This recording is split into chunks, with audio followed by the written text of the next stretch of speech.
The lady who married my eldest son said something mean to me. She said I didn't belong here because I only finished middle school and I'm living off a pension. She made me really angry. But before I could respond, my second son's wife interrupted, looking worried. She said something about a story. My eldest son's wife used to make fun of me, but now she's in a tough spot herself. My name's Sally, and I'm 62 years old. I've lived a simple life since finishing middle school. I worked hard to raise my kids after my husband died 5 years ago. I've managed to stay healthy with support from others. I'm still doing some work my husband used to do, and though there are some issues, overall, I'm content. But something's been bothering me. Hey there, I've got a delivery for you, I say to the delivery person at my door. They handed me a single sealed envelope and a beautiful bouquet of flowers. The card on the flowers read, "Happy birthday," signed by my second son, Tyler. It was a surprise because I've never received anything like this before. Back when Tyler was single, his now wife Ariana probably took care of such things.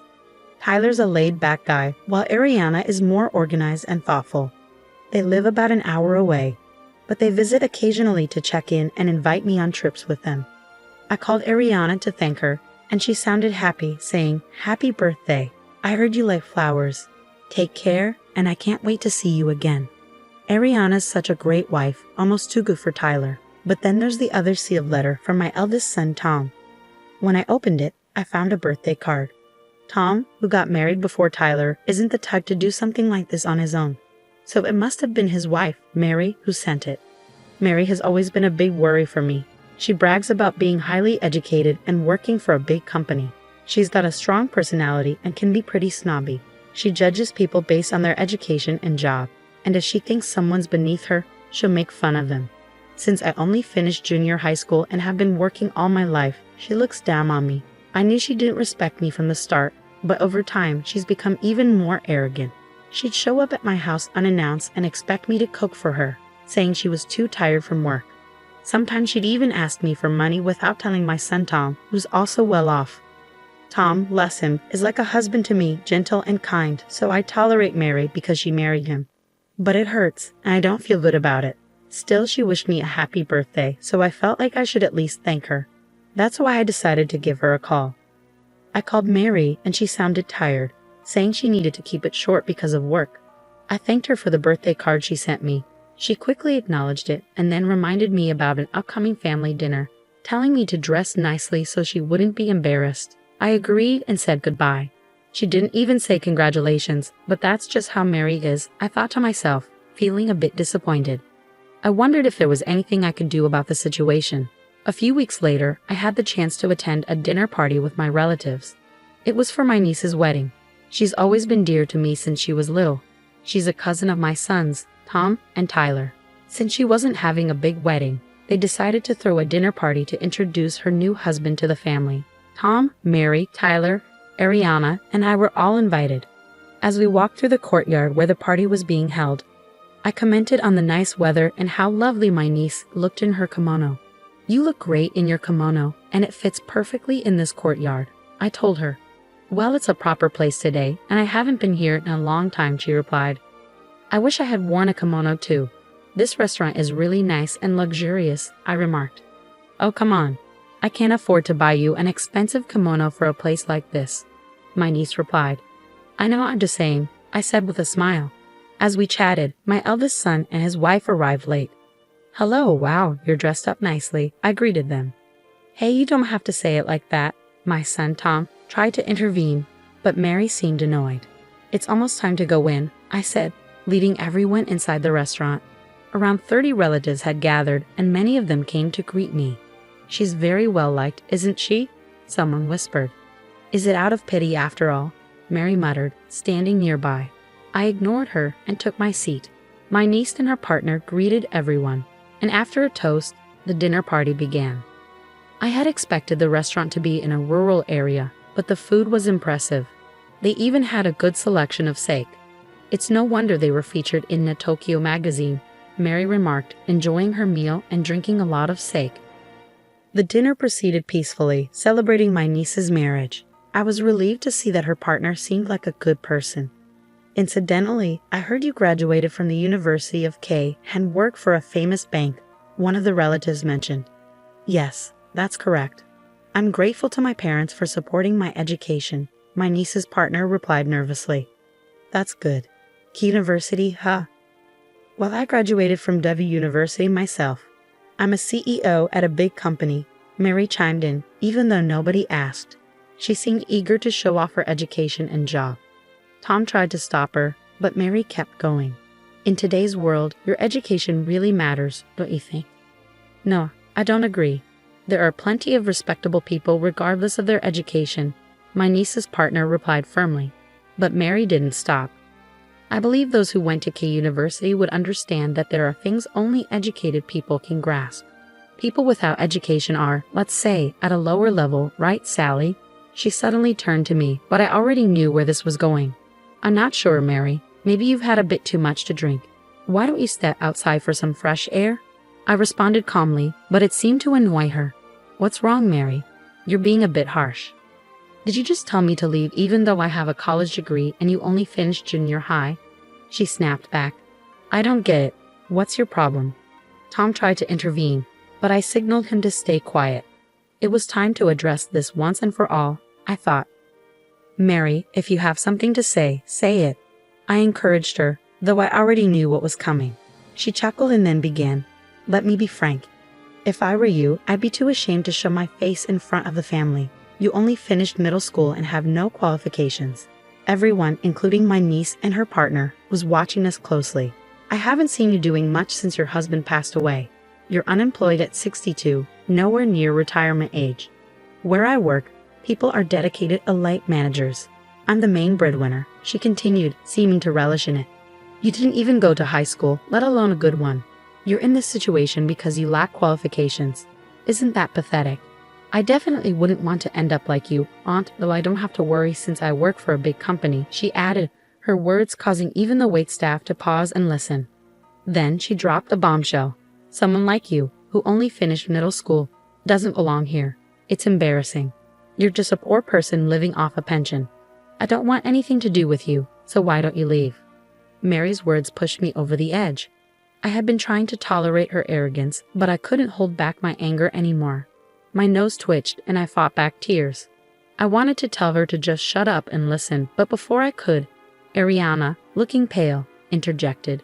Mary seemed confused as Ariana spoke. The relatives had various reactions. Some were bitter, some angry, some looked down on Mary. Tom looked downcast. What's going on? Mary demanded. Ariana, trembling, explained, Sally owns this restaurant. There was a moment of silence, then Mary laughed dismissively. Don't be ridiculous. What are you talking about? She scoffed. The manager and employees rushed to me. Boss, are you okay? She's amazing. She's helped me so much. Do you know what you're saying? The manager yelled at Mary. She turned to Tom, bewildered. Tom, what's happening? Wait, what they're saying is true, Mary exclaimed. Yeah, they're right. Dad and Mom started this restaurant, and Mom took over after Dad passed away. But she wasn't able to manage it alone, so now she lets someone else run it under her name. She really is the owner, Tom explained. Why didn't you tell me this before? If I knew, I wouldn't have said those things about the restaurant or the property. I wanted to leave my mom alone, especially since she was depressed after Dad died. And when you found out about her education, you looked down on her and lost interest, Mary admitted. What? How could someone who only finished junior high run such a fancy restaurant? The business must be failing, and the house is old. They really are poor, Tyler chimed in, addressing Mary's ongoing complaints. Actually, he continued, Mom likes to keep things simple, and the house is full of memories of Dad. She owns a condo near the station and other properties she and Dad bought together. Honestly, I think she earns more than you do. What? This is ridiculous. You're just a middle school graduate. Stop talking, Mary retorted angrily. Suddenly, a calm voice broke through the tension. It was a man who looked around my age, dressed sharply in a suit. What's going on here? He asked calmly. Who are you to butt in? Mary snapped. Guess, he replied calmly. Mary's face turned pale. No, it can't be. I'm the executive director, he revealed. The man was my husband's cousin, holding a high position in Mary's company. I had no clue that one of Mary's relatives was causing trouble at her company. Frankly, Mary, your reputation there isn't great. I've heard you're overly critical of other employees and treat them differently based on their education levels. It's causing significant problems on projects, the executive director revealed, leaving Mary looking as if she might faint. I'll look into this case, and I'll ensure my report against you is thoroughly examined. You might face demotion or even termination, he added. Mary looked like she was about to plead for mercy, but Tom stopped her, saying, Enough, Mary. This wouldn't have happened if you'd been honest from the start. Do something about it. Mary, with a face burning red, turned on Tom. Fine, let's get a divorce then. You're always causing problems, even at such an important event, and now you're affecting work too. I can't be with you after the way you spoke to my mother, who worked so hard to raise us, Tom responded calmly. As I broke into tears, Tyler held me and Ariana comforted me. Mary, feeling distressed, insisted, I won't accept divorce or demotion. This is ridiculous. The executive director intervened quietly. You need to leave now. I agree. This is an important occasion for us, and my aunt is a significant person. We don't want it spoiled. Please just go, my niece spoke firmly, watching the scene unfold. Mary was in disbelief and left the room with the employee, stunned by the turn of events. Tom apologized to everyone for his wife's behavior, bowing deeply.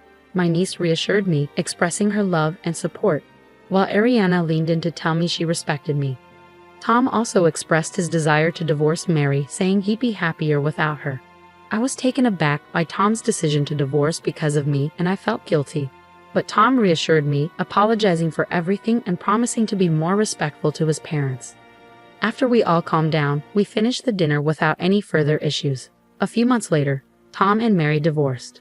Mary caused a scene and tried to seek alimony in family court, but her claim was unsuccessful. An internal investigation at her company revealed her problematic behavior, and she was transferred to a smaller branch office in another prefecture, effectively being demoted. Something unexpected happened when Tom announced his decision to take over the restaurant.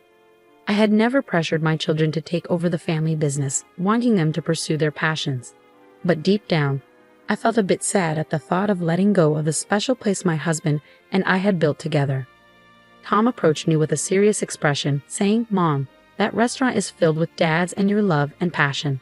I initially hesitated to take over because I didn't think I could handle it, so I worked for a restaurant chain instead. But seeing how much your employees love and respect you, I knew I wanted to protect the legacy you and Dad created. I thanked Tom warmly and reminded him that he had much to learn and study. I promised to guide and teach him well as he took on this new role. Tom began working with me at the restaurant, and I found myself busy once again, training him. A year later, on my 63rd birthday, as Tom and I waited outside our house, Tyler's car pulled up. Ariana stepped out, her voice full of joy as she wished me a happy birthday. Tyler gently lifted their baby from the car seat, joining in the celebration. Welcome, all three of you. Now, with the addition of the little one, our family feels complete. I greeted them warmly, finally getting to experience the joy of being a grandmother to my precious grandchildren. It's time for me to fully commit to running the restaurant, and I look forward to serving delicious food for my nephew's celebrations, Tom declared, his eyes shining with determination after his diligent training. As we celebrate today, I secretly wish for Tom to find someone special now that he's a fully fledged chef. I added, hoping for his happiness and success in both his personal and professional life.